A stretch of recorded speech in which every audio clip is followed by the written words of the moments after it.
Hello everyone, क्या हालचाल? सब बढ़िया। तो आज की इस वीडियो में मैं आप सभी बच्चों को क्लास 11 इकोनॉमिक्स यानी कि जिसे आप हिंदी में अर्थशास्त्र कहते हैं, तो अर्थशास्त्र यानी इकोनॉमिक्स में आप सभी बच्चों का पेपर है। उस पेपर में देखिए जितने भी सवाल आप सभी बच्चों को एग्जाम में पूछे जाएंगे जैक बोर्ड के द्वारा, वो सारे के सारे आप सभी बच्चों को हमारे चैनल के द्वारा कवर करा दिए गए। अगर आपने इकोनॉमिक्स से देखिए model set plus important question 4 या 5 वीडियोज अपलोडेड है, अगर नहीं देखा है जल्द से जल्द जाइए देखिए। अगर आपको 40 में से 40 सवाल अपने पेपर में सही करने हैं तो चलिए फिलहाल आज हमारा ये लास्ट वीडियो है इकोनॉमिक्स का, जहां पर जितने ही सवाल पूछे गए वो कंप्लीट हो जाएगा। पूरा लेक्चर देख के जाइएगा, फिर आराम से पेपर आपका कंप्लीट होगा। तो चलिए वीडियो में सवाल क्या पूछा गया देखते हैं। देखिए पहला ही सवाल आपसे बच्चों पूछा सकता है कि किस सूत्र को यानी किस फॉर्मूले को हम लोग सूचकांक निर्माण के लिए आदर्श माना जाता है, पास्चे का, फिशर का, लेस्पिएरे का, या फिर ऑप्शन नंबर डी इनमें से कोई भी वो लोग नहीं आपको बताना है। तो किसके सूत्र को बेसिकली हम लोग क्या कहते हैं, सूचकांक निर्माण के लिए हम लोग क्या करते हैं बेसिकली यूज करते हैं। तो वो कौन सा आदमी बच्चों, लेस्पिएरे है, ऑप्शन नंबर 3। अगला सवाल है आपसे बच्चों ने पूछा हुआ है कि निम्नलिखित में से कौन सा सूचकांक है जिसमें हम लोग क्या करते हैं, खुदरा कीमतों में जो औसत परिवर्तन होता है वो माप के हमें बताता है। संवेदी सूचकांक है आपके पास ऑप्शन, फिर अगला ऑप्शन है थोक कीमत सूचकांक है, अगला ऑप्शन आपके पास है औद्योगिक उत्पादन सूचकांक है, और ऑप्शन नंबर डी है उपभोक्ता कीमत सूचकांक। यानी आप सभी बच्चों को कभी भी सूचकांक निकालना है तो खुदरा कीमतों में अगर औसत परिवर्तन हो किसके थ्रू निकाल सकते हैं, तो वो है उपभोक्ता कह सकते हैं उपभोक्ता कीमत सूचकांक, ऑप्शन नंबर डी। अगला सवाल है लेस्पियर का कीमत सूचकांक में किसे भार के रूप में प्रयोग किया जाता है, वर्तमान विधि की कीमत के हिसाब से, वर्तमान अवधि की मात्रा से, वर्तमान कह सकते हैं आधार अवधि की कीमत से, या फिर आधार अवधि की मात्रा से।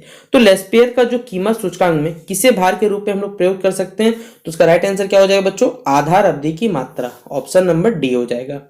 अगला सवाल है आपसे बच्चों के लिए कि परियोजना विशिष्ट परिवेश में संचालित जो पूर्णतः उद्देश्यपूर्ण गतिविधि है, यह जो कथन है किनके द्वारा कहा गया था यह हमें बताना है। ठीक है, ऑप्शन नंबर ये दिया हुआ है WH फिल्पेट्रिक, ऑप्शन नंबर बी है AC हंत, ऑप्शन नंबर सी है किन्स, और ऑप्शन नंबर डी आपको दिया इनमें से कोई भी नहीं। तो ये जो कथन है ये किनके द्वारा दिया गया है बच्चों, वो है WH फिल्पेट्रिक, ऑप्शन नंबर क्या हो जाएगा, ए नंबर इसका सही उत्तर हो जाएगा।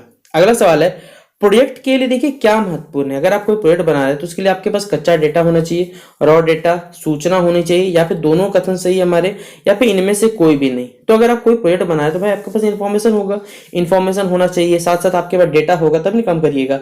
तो दोनों ही कथन सही, इसलिए 3 नंबर हो जाएगा, 1 और 2 दोनों। अगला है हमारे पास है रिपोर्ट दी जाती है डैश के साथ, यानी किनके साथ दी जाएगी, शीर्षक के साथ, ग्राफ के साथ, चित्र के साथ, या फिर इनमें सभी। तो देखिए कोई भी रिपोर्ट अलग अलग टाइप का हो सकता है, उसके लिए आप शीर्षक भी दे सकते हैं, ग्राफ के थ्रू बता सकते हैं, चित्र के थ्रू भी समझा सकता है। तीनों ही कथन सही है, इसलिए क्या हो जाएगा, इनमें से सही। अगला सवाल है उत्पाद की प्रामाणिकता हेतु इस चिन्ह पर ध्यान दिया जाता है, कौन सा चिन्ह, यानी उत्पाद की प्रामाणिकता, उसको वैल्यूएबल प्रोडक्ट है या नहीं कैसे चेक करेंगे। तो देखिए सीधा बात है, उसमें क्या लगाना चाहिए, ISI मार्क। आपने भी देखा होगा कोई प्रोडक्ट रहता है उसके पीछे आप ISI मार्क देखते हैं, जिससे समझते हैं कि वो एक ब्रांडेड चीज है या वो वेरीफाइड चीज है। तो ISI मार्क ऑप्शन नंबर क्या हो जाएगा, सी नंबर इसका राइट आंसर हो जाएगा। अगला सवाल है बैंकिंग जो क्षेत्र है वो अर्थव्यवस्था के क्षेत्र में सम्मिलित हो जाता है कब, कौन से क्षेत्र के अंतर्गत आता है ये बताना। ठीक है, बैंकिंग जो होगा आप खुद बताइए, बैंकिंग जो हमारा वो एक टर्सरी सेक्टर है। हम लोग देखिए कोई भी कैसे अर्थव्यवस्था हम लोग 3 भाग बांटते हैं कार्यों को, एक प्राथमिक, एक द्वितीय, तृतीय। प्राथमिक, प्राइमरी, सेकेंडरी, टर्सरी। तो जो बैंकिंग होता है वो लास्ट कह सकते हैं हमारे पास सेक्टर है, तो ऑप्शन नंबर ए क्या हो जाएगा, टर्सरी सेक्टर, तृतीय। अगला सवाल है यहाँ पर आपसे बच्चों के लिए कि ब्रिटिश काल में हमें पूछा गया है कि अच्छा एक सवाल यहाँ अच्छा हो गया बच्चों, ब्रिटिश काल में भारत में देखिए जो प्रथम जनगणना हुई थी, देखिए भारत आजादी के बाद सबसे प्रथम जनगणना वर्ष 1951 हुई थी, लेकिन पूछा गया हमें कि किस वर्ष में या फिर ब्रिटेन काल में भारत में जो प्रथम जनगणना हुई थी वो कब संपन्न हुई थी, ये आपको बताना है। 4 ऑप्शन दिए गए, 31, 51, 41, 1921, या फिर ऑप्शन नंबर डी आप सभी बच्चों के पास 1911। तो ये कब हुआ था बच्चों, हमें ये बताना है। ठीक है, तो क्या होगा हमारे पास का राइट आंसर। अच्छा बच्चों इसमें थोड़ा सही कर लीजिएगा, यहाँ पर पता है ऑप्शन थोड़े से गलत हो गया, आगे पीछे ऑप्शन हो गया, इसका राइट आंसर लिख लीजिएगा वर्ष 1881। ठीक है, कब हुआ था ये, इसका लिख लीजिएगा वर्ष 1881। याद रखिएगा ब्रिटिश काल में भारत के प्रथम जनगणना का संपन्न हुआ था वर्ष 1881 में हुआ था। और ये वाला सवाल जो है किस वर्ष को महाविभाजन का वर्ष कहा जाता है, तो याद रख लीजिएगा ये कहा जाता है वर्ष 1921 को। ठीक है, इसमें उल्टा हो गया, ये उधर रहना चाहिए, उधर हो गया स्लाइड में। तो ऑप्शन नंबर क्या हो जाएगा इसमें, वर्ष 1921 इसका राइट आंसर हो जाएगा। अगला सवाल है, हमारी जो भारतीय अर्थव्यवस्था है वो किस प्रकार की अर्थव्यवस्था है? एक बंद अर्थव्यवस्था है, अंतर्राष्ट्रीय अर्थव्यवस्था है, क्षेत्रीय अर्थव्यवस्था है, या फिर खुली हुई अर्थव्यवस्था है, हमें ये बताना है। तो हमारी जो भारतीय अर्थव्यवस्था है, इंडियन इकोनॉमी जो है, वो एक खुली हुई अर्थव्यवस्था के अंतर्गत आता है। तो ऑप्शन नंबर क्या होगा, डी नंबर इसका राइट आंसर होगा। अगला बोला हुआ यहाँ पर कि स्वतंत्रता प्राप्ति के समय जो हमारी भारत की साक्षरता दर थी वो हमें बताना है, 17%, 24%, 80% या फिर 75%। तो जब हमारा देश स्वतंत्र हुआ था तो उस समय हमारे भारत की जो साक्षरता दर थी कितनी थी, वो थी लगभग 17%। तो ऑप्शन नंबर ए हो जाएगा इसका सही जवाब। अगला होगा कि भारत में देखिए जो रेलवे का कह सकते हैं प्रारंभ हुआ था वो कब हुआ था? तो वर्ष याद रख लीजिएगा, हमेशा पेपर में आता है, वर्ष 1893। और भारत में जो कह सकते हैं जो पहली ट्रेन चली थी कहाँ चली थी? तो याद रखिएगा, मुंबई के बम्बई से लेकर ठाणे नाम का जो जगह है वहां तक चली थी। तो ये भी आपको याद रखना है। अच्छा यही देखिए हमारे पास अगला सवाल पूछ लिया गया कि भारत में सर्वप्रथम जो रेलगाड़ी वो किन दोनों स्थानों बीच चली थी? तो मुंबई और यहाँ पर थाने बम्बई और थाने यहाँ पर हमारे पास हो जाएगा इसका राइट आंसर, ऑप्शन नंबर 4। अगला सवाल 15 नंबर में पूछा हुआ है कि पूंजीवादी अर्थव्यवस्था का जो आधार होता है वो क्या होता है? निजी लाभ के लिए वो कार्य करता है, जन कल्याण के लिए कार्य करता है, निजी लाभ और जन कल्याण दोनों के लिए कार्य करता है, इनमें से कोई नहीं। तो जो पूंजीवादी अर्थव्यवस्था का आधार होता है वो किस प्रकार का होता है बच्चों? निजी लाभ के लिए होता है। तो ऑप्शन नंबर ए हो जाएगा इसका राइट आंसर। अगला सवाल है, भारत में नई कृषि नीति का वास्तविक प्रारंभ कब हुआ था? ये हमें बताना है। वर्ष 1966 में, वर्ष 1956 में, वर्ष 1962 में या फिर वर्ष 1954 में। तो भारत में जो नई कृषि नीति का वास्तविक प्रारंभ कब हुआ था बच्चों? याद रख लीजिएगा, ये वर्ष 1966 में था, ऑप्शन नंबर ए। अगला बोला गया कि भारत में कितने प्रतिशत लोग जो है वो कृषि पर आधारित। देखिए हमारा जो कैसे भारत है, ठीक है, ये क्या है, कृषि प्रधान समाज है, ठीक है, यहाँ कृषि पर आधारित ये समाज है हमारा। तो कृषि पे बहुत ज्यादा डिपेंडेंट हम लोग। तो ऑप्शन नंबर क्या हो जाएगा, कितना ज्यादा परसेंटेज? लगभग 70% हम लोग डिपेंडेंट है। अगला हमारे पास है हरित क्रांति। आपको मालूम होगा हरित क्रांति के जो जनक माना जाता है वो MS स्वामीनाथन जी को माना जाता है। तो हरित क्रांति में क्या हुआ, हम लोगों ने क्या किया, HYV सीड यानी कि high yielding variety of seeds लाएं ताकि कम समय में वो ज़्यादा ग्रो कर सके। हम लोग कृषि में नए नए यंत्रों का इस्तेमाल करने लगे, रासायनिक उर्वरक को इस्तेमाल करने लगे, तमाम चीज़ें हम इस्तेमाल करने लगे। इसलिए ये सभी के सभी हमारे पास कथन सही। जैसे आपको पूछे श्वेत क्रांति, श्वेत क्रांति में हमने क्या किया, दूध का जो प्रोडक्शन है वो बढ़ा दिया। जैसे अमूल कंपनी का पैकेट वाला दूध आपने देखा होगा, तो ये डॉक्टर कह सकते हैं वर्जिस कुरियन के द्वारा इन्वेंट किया गया था। बहुत सारी ऐसी चीज़ें, ठीक है। अगला हमारे पास है योजना आयोग से संबंधित सवाल पूछा हुआ कि योजना आयोग की स्थापना कब हुई थी, या फिर भारतीय योजना आयोग कब गठित हुआ था, या फिर योजना आयोग की नियुक्ति की गई थी कब, ये आपको बताना है। 4 ऑप्शन दिए गए, 15 अप्रैल 1950। देखिए सब में क्या ईयर का अंतर है, 15 मार्च है, एक में 15 अप्रैल है, एक में 15 मार्च है, और बस क्या करिएगा 1949 या तो 1950 से। क्या होगा राइट आंसर बच्चों, ये हुआ था 15 मार्च 1950, ऑप्शन नंबर 2। अगला हमारे पास है चिपको आंदोलन। तो आपको मालूम होगा चिपको आंदोलन, पेड़ों से चिपक कर लोग क्या करते, पर्यावरण को बचाए थे, पेड़ पौधों को बचाए थे। और इस आंदोलन की शुरुआत किसने की थी? तो सुंदरलाल बहुगुणा जी के द्वारा स्थापना की गई, शुरुआत की गई थी। तो ऑप्शन नंबर ए हो जाएगा इसका राइट आंसर। अगला सवाल है हरित क्रांति के जनक आप खुद बताइए। अभी जस्ट मैंने आपको बताया कि हरित क्रांति के जनक किनको बनाया था, MS स्वामीनाथन जी को। और ऑप्शन नंबर क्या हो जाएगा, ए नंबर इसका राइट आंसर हो जाएगा। अगला सवाल है हरित क्रांति के फलस्वरूप क्या हुआ, किस फसल के उत्पादन में सबसे अधिक वृद्धि हुई थी, यह हमें बताना है, ठीक है। ऑप्शन नंबर दिया हुआ गेहूं, ऑप्शन नंबर बी दिया हुआ धान, ऑप्शन नंबर सी आपके पास है कपास, और ऑप्शन नंबर डी है तंबाकू। तो किसमें देखिए सबसे ज्यादा वृद्धि हुआ था, ये आपको बताना है। तो कौन सा फसल जो है वो सबसे ज्यादा बच्चों मतलब हुआ था, वो था हमारा गेहूं यानी वीट, ऑप्शन नंबर ए। फिर GDP का, तो इंग्लिश में क्या कहते हैं इसे, ग्रॉस डोमेस्टिक प्रोडक्ट, और हिंदी में कहते हैं इसे सकल घरेलू उत्पाद, और ये हमारे पास है ऑप्शन नंबर 2 में। फिर हमारे पास टिस्को यानी Tata iron and steel corporation, यहाँ पे कह सकते हैं कंपनी हमारे पास कहाँ है, ये वाला हिंदी में देखिए, ये वाला Tata iron and steel company, option number क्या है 3 में इसका राइट आंसर आपको मिल जाएगा।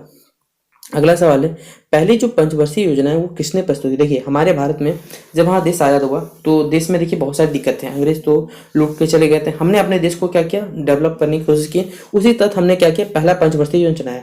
तो ये कमेंट बॉक्स में बताना चलिए कब से कब तक चला था, लेकिन पहली पंच किसने प्रस्तुत की थी, तो ये कर दिए थे डॉक्टर भीमराव अम्बेडकर जी के द्वारा शुरू की गई थी। ऑप्शन नंबर क्या हो जाएगा, ए नंबर इसका राइट आंसर होगा। अगला सवाल है कि देश में जो नीति आयोग बना है उसका गठन कब हुआ था। 1 जनवरी 2014, 15, और इसके जो कह सकते हैं अध्यक्ष होते हैं वो हमारे भारत के प्रधानमंत्री हैं, ठीक है, माननीय श्री नरेंद्र मोदी जी हैं।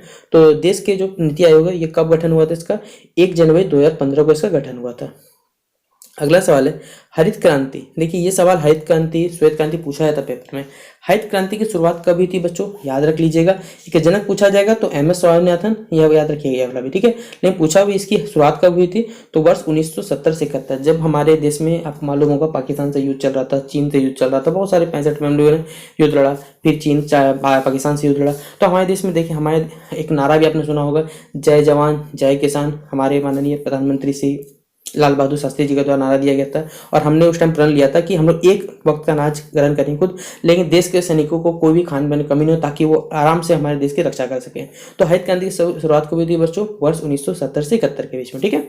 अगला है श्वेत क्रांति के जनक, ये किनको माना जाता है तो याद रखिए डॉक्टर वर्जिस कुरियन को माना जाता है, ठीक है। तो ऑप्शन नंबर क्या हो जाएगा 3 नंबर इसका राइट आंसर होगा। क्योंकि अगर आप देखिएगा गाँव में, अगर आप आज से 10 साल पहले चल जाते मान के चलते अपने गांव जब जाते होंगे तो वहाँ देखते होंगे कि आपको जो चाय मिलती होगी वो पाउडर और दूध का आता था। क्यों? क्योंकि गांव में जो होती है वो देहाती गाय पाई, और देहाती गाय जो रहती है बेसिकली इतना मिल्क प्रोडक्शन नहीं होता उनसे, मिनिमम 1 लीटर 2 लीटर या सुबह 1 लीटर शाम में। अब आपको घर में अपने कह सकते हैं छोटे बच्चों को देना है, फिर इतना बना तो हाई वैसे लोग हर आदमी गाय तो अफोर्ड नहीं कर सकते, तो लोग क्या करते हैं पैकेट। और ये पैकेट दूध का जो स्टार्टिंग किया गया था ये श्वेत क्रांति इन्हीं को जनक बनाया था, किनको, डॉक्टर वर्जिस कुरियन को। ऑप्शन नंबर क्या हो जाएगा 3 नंबर इसका राइट आंसर हो जाएगा। अगला सवाल हमारे पास है कि स्वतंत्रता प्राप्ति के बाद भारत में, देखिए जब मैंने आपको ये सवाल अभी स्टार्टिंग में बताया था कि स्वतंत्रता प्राप्ति के बाद हमारे भारत में सर्वप्रथम जो जनगणना हुई थी वो कब शुरू हुई थी तो वर्ष 1951 में हुई थी। तो ऑप्शन नंबर ये 2 इसका राइट आंसर है। थोड़ा डाटा उल्टा पुल्टा लिखा गया, ठीक कर लीजिएगा। अगला है भारत में जो पंचवर्षीय योजना की जो संकल्पना है ये किस देश से हमने मतलब अडॉप्ट किया था, ये हमें बताना। अमेरिका से, ब्रिटेन से, रूस से या फिर चाइना से। तो यह योजना जो बेसिकली हमने कहाँ से अडॉप्ट किया था वो था रूस से। तो ऑप्शन नंबर डी हो जाएगा राइट आंसर। अगला है विश्व व्यापार संगठन यानी कि वर्ल्ड ट्रेड ऑर्गेनाइजेशन, इसका स्थापना कब हुआ था? आई थिंक शायद 1995। ऑप्शन नंबर क्या हो जाएगा डी नंबर इसका राइट आंसर हो जाएगा।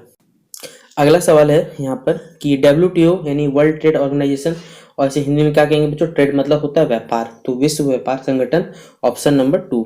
अगला है उदारीकरण, जैसे हमारे देश में आपको मालूम हो 3 रिफॉर्म्स हमने अपनाए थे, LPG लिबरलाइजेशन, प्राइवेटाइजेशन और जी नंबर आप लोग बताए ग्लोबलाइजेशन।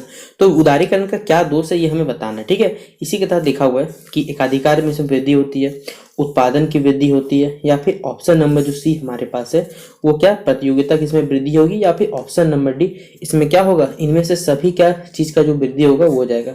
आप खुद बताइए अगर उदारीकरण मतलब लिबरेशन होगा तो इसमें क्या होता है एकाधिकार यानी मोनोपोली का क्या होता है अधिकार में वृद्धि होता है। तो ऑप्शन नंबर ए हो जाएगा इसका राइट आंसर। अगला है भारत में निर्धनता के कुछ मुख्य सूचक क्या क्या हमें बताना है। निम्न प्रति व्यक्ति है यानी पर कैपिटा इनकम लोगों को कम है, पर्याप्त जो हमें पोषक पदार्थ मिलते हैं या फिर भोज्य पदार्थ मिलते हैं उनमें कमी है, या फिर न्यूनतम जो हमें प्राणविक उपभोग यानी जितना चाहिए उससे कम मिलता है, ये हमारे सबसे बड़ा कारण, या फिर ऑप्शन नंबर डी इनमें से सभी कथन। आप खुद बताइए अगर हमारे भारत में निर्धनता की कमी है तो वह छोटा कारण नहीं है, बहुत बड़ा कारण है, ये सभी कथन सही होंगे। तो ऑप्शन नंबर क्या हो जाएगा डी नंबर इसका राइट आंसर हो जाएगा। अगला सवाल है ग्रामीण क्षेत्रों में, देखिए हमारे पास निर्धनता रेखा में निर्धारण के लिए हम लोगों ने कितना एक अनुमान लगाया कि इतना कैलोरी लगभग चाहिए हर आदमी को, तो लगभग माना जाता है ये 2400 कैलोरी होता है। तो ऑप्शन नंबर ए हो जाएगा इसका राइट आंसर। फिर बोला गया ग्रामीण जनता की आजीविका का जो मुख्य आधार हमें बताना है, तो भाई ग्रामीण के क्षेत्र में जो लोग होते हैं वो कृषि पर सबसे ज्यादा डिपेंडेंट रहते हैं। तो ऑप्शन नंबर ए हो जाएगा इसका राइट आंसर। अगला है मानव पूंजी में सम्मिलित है, इनमें से कौन सा जो बढ़ती है श्रमिक है, उद्यमी है, या फिर ऑप्शन नंबर सी आपसी बच्चों यहाँ दिया हुआ है श्रमिक और उद्यमी दोनों है, या फिर ऑप्शन नंबर डी है संपूर्ण कह सकते हैं संपूर्ण जनसंख्या। तो मानव पूंजी ह्यूमन कैपिटल में क्या सम्मिलित, श्रमिक भी है और जो उद्यमी लोग दोनों सम्मिलित है, तो ऑप्शन नंबर 3 होगा। फिर AAY ये हमारे पास एक योजना है सरकार द्वारा शुरू किया जाता है और इसका फुल रूप कह सकते हैं फुल फॉर्म बताना है, तो अंत्योदय अन्न योजना इसका इंग्लिश में हिंदी में नाम होता है। तो ऑप्शन नंबर क्या हो जाएगा 3 नंबर इसका राइट आंसर होगा। अगला हमारे पास है कि स्वर्ण जयंती शहरी रोजगार योजना, ये जो योजना है ये कब प्रारंभ की गई थी ये आपको बताना है। तो ये हुआ था 1 तारीख 12 महीना वर्ष 1997, ऑप्शन नंबर ए। अगला सवाल आपसे बच्चों ने यहाँ पूछा हुआ है कि नरेगा में कितने दिनों का काम का गारंटी मिलता है, तो भाई 100 दिनों का मिलता है, और ये 2005 में कह सकते हैं स्टार्ट हुआ था, 2006 में लागू हुआ था लगभग। तो फिर अगला सवाल देखिए ये हमारे पास मनरेगा जिसे हम लोग कहते हैं, महात्मा गांधी राष्ट्रीय ग्रामीण रोजगार गारंटी योजना, इसी को याद रखिए हिंदी में क्या कहते हैं एक मनरेगा, ठीक है, MNREG ये कहा जाता है, ठीक है। अब ये पूछा कि शुरुआत कब हुआ था, तो 2 फरवरी 2006 से क्या हो गया था, इसका स्टार्टिंग हो गया था हमारे पास, ठीक है। तो ऑप्शन नंबर ए हो जाएगा। और इम्प्लीमेंट मतलब क्या हो सकते हैं, 2005 में बन के रेडी था हमारे पास।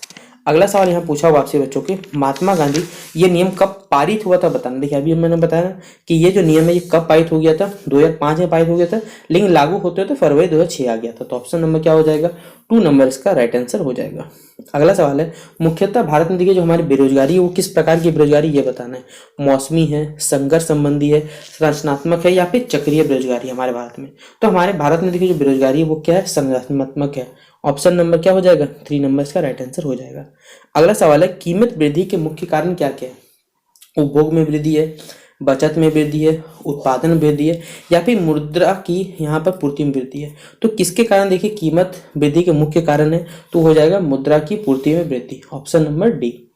अगला सवाल है, स्वास्थ्य किस प्रकार की कह सकते हैं आधारिक संरचना है, ये हमें बताना है, ठीक है। स्वास्थ्य संबंधी पूछा हुआ है, तो ऑप्शन दिया हुआ है आपसे बच्चों यहाँ पर, आर्थिक है, ये सामाजिक है, या फिर ऑप्शन नंबर सी आपसे बच्चों के लिए ये दोनों है, या फिर ऑप्शन नंबर डी इनमें से कोई नहीं आपको बताना है।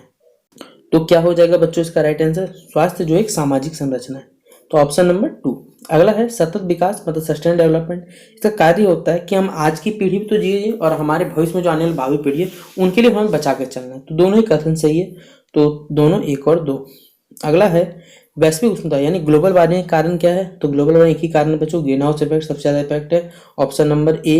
अगला सवाल है, पर्यावरण सुरक्षा अधिनियम कब पारित हुआ, तो ये बताना है। तो यह अधिनियम कब पारित हुआ था, वर्ष 1996, ऑप्शन नंबर क्या होगा, 3 नंबर। फिर अगला बोला गया, डैश को विश्व पर्यावरण दिवस हम लोग जानते हैं, 5 जून को हम लोग क्या मनाते हैं, विश्व पर्यावरण दिवस मनाते हैं।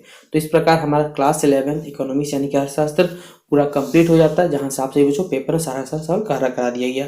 अब आराम से पेपर दे के आइए, मिलते हैं नेक्स्ट वीडियो पे, तब तक के लिए जय हिंद जय भारत, और आपसे बच्चों को best of luck for examination.